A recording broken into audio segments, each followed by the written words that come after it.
Friends, ಒಂದು ಕಾಲದಲ್ಲಿ ಮಂಚಾಲೆ ಎಂಬ ಗ್ರಾಮದಲ್ಲಿ ಚಂದ್ರಮ್ಮ ಎನ್ನುವ ಒಂದು ವಯಸ್ಸಾದ ಮುದುಕಿ ಇದ್ದರು. ಅವರು ದಿನಾಲು ಕಾಡಿಗೆ ಹೋಗಿ ಅಲ್ಲಿಂದ ಕಟ್ಟಿಗೆಯನ್ನು ತೆಗೆದುಕೊಂಡು ಬಂದು 2 ಕಲ್ಲಿನಿಂದ ಬೆಂಕಿ ಹಚ್ಚುತ್ತಿದ್ದರು.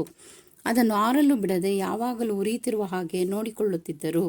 ಹಾಗೆಯೇ ಆ ಊರಿನಲ್ಲಿ ಇರುವ ಎಲ್ಲ ಜನರು ಆ ಮುದುಕಿ ಹತ್ತಿರಾನೇ ಬಂದು ಬೆಂಕಿ ತೆಗೆದುಕೊಂಡು ಹೋಗುತ್ತಿದ್ದರು.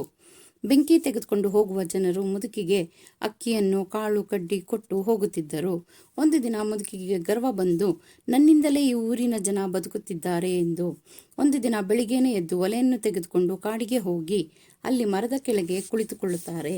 ಎಂದಿನಂತೆ ಊರಿನಲ್ಲಿ ಜನರು ಬೆಂಕಿಯನ್ನು ತರಲು ಬಂದಾಗ ಅಲ್ಲಿ ಮುದುಕಿ ಮತ್ತು ಒಲೆ ಎರಡೂ ಕಾಣಿಸುವುದಿಲ್ಲ. ಎಲ್ಲರೂ ಯೋಚನೆಗೀಡಾಗುತ್ತಾರೆ. ಎಲ್ಲರೂ ತಮ್ಮ ತಮ್ಮ ಮನೆಗೆ ಹೋಗಿ 2 ಕಲ್ಲನ್ನು ಉಜ್ಜಿ ಬೆಂಕಿ ಹೊತ್ತಿಸಿ ಅಡುಗೆ ಮಾಡುತ್ತಾರೆ. ಇತ್ತ ಮುದುಕಿ ಕುಳಿತಿರುವ ಕಾಡಿಗೆ ಕೃಷ್ಣನೆಂಬ ವ್ಯಕ್ತಿ ಬರುತ್ತಾ ಇರುತ್ತಾನೆ. ಅಲ್ಲಿ ಮುದುಕಿಯನ್ನು ನೋಡಿ, ಇಲ್ಲಿ ಏಕೆ ಕುಳಿತಿರುವೆ ಎಂದು ಕೇಳುತ್ತಾನೆ. ಆವಾಗ ಮುದುಕಿ, ನನ್ನಿಂದಲೇ ಊರಿನಲ್ಲಿ ಎಲ್ಲರೂ ಊಟ ಮಾಡುತ್ತಾರೆ. ಈಗ ನಾನು ಇಲ್ಲದೆ ಯಾರೂ ಒಲೆ ಹತ್ತಿಸಿ ಊಟ ತಯಾರಿಸಿರಲ್ಲ ಅಲ್ಲವೇ ಎಂದು ಕೇಳುತ್ತಾಳೆ. ಆವಾಗ ಕೃಷ್ಣನು, ಸ್ವಲ್ಪ ತೊಂದರೆ ಆಯಿತು, ತಡವಾಗಿ ಊಟ ಮಾಡಿದೆವು. ಆದರೆ ನೀನೇನೇ ಹಸಿವು ಬಾಯಾರಿಕೆಯಿಂದ ಇಲ್ಲಿ ಕುಳಿತಿರುವೆ ಎಂದು ಹೇಳುತ್ತಾನೆ. ಆ ಮುದುಕಿ ಕಾಡಿನಿಂದ ಊರಿಗೆ ಬರುತ್ತಾರೆ.